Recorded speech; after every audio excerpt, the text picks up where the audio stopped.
Hi, this is Brad again. My rock collection is not as extensive or as nice as my jazz collection. Nonetheless, here it is. Fleetwood Mac live. Fleetwood Mac, one of the monster bands of the 70s. Until Christy McVie passed away not long ago, they still toured.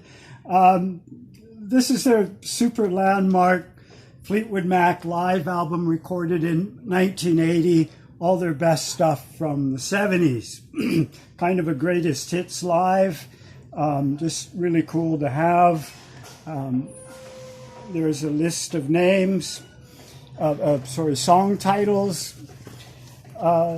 Wings Over America, Paul McCartney, solo career, the height of his career, 1976.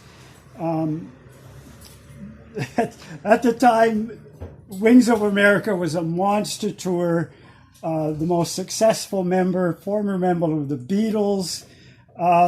This is hard to find, very cool to have.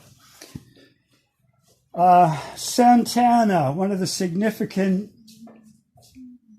composers, still active to this day, one of the great guitarists of the era.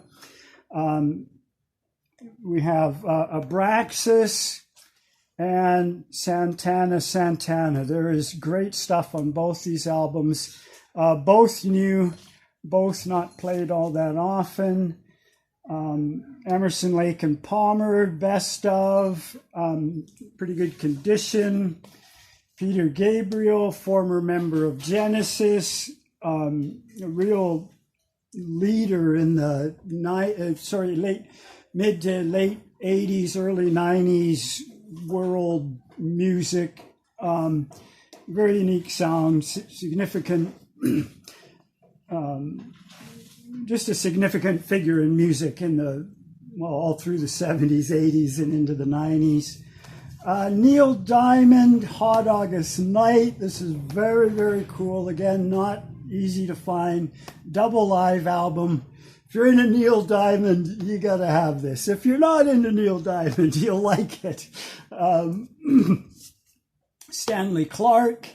Wasn't sure where to put him. He's actually more known as a jazz bassist, but this feels more like rock fusion sort of stuff, not classic jazz anyway. But one of the bass guitarists, well, for the last 40 years almost. This is a cool live album from his earlier years.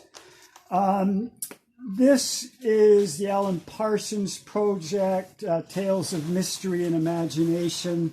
It's not a great copy, frankly, but kind of cool to have. No introduction needed for this. Everybody knows this. Pink Floyd, Dark Side of the Moon. Arguably one of the greatest albums of all time for prog rock, innovative recording, you name it. One of the top selling albums of all time. And a few years later, Pink Floyd again, Wish You Were Here. Not quite as significant, but still a very significant album by Pink Floyd in the 70s. And that's my rock collection.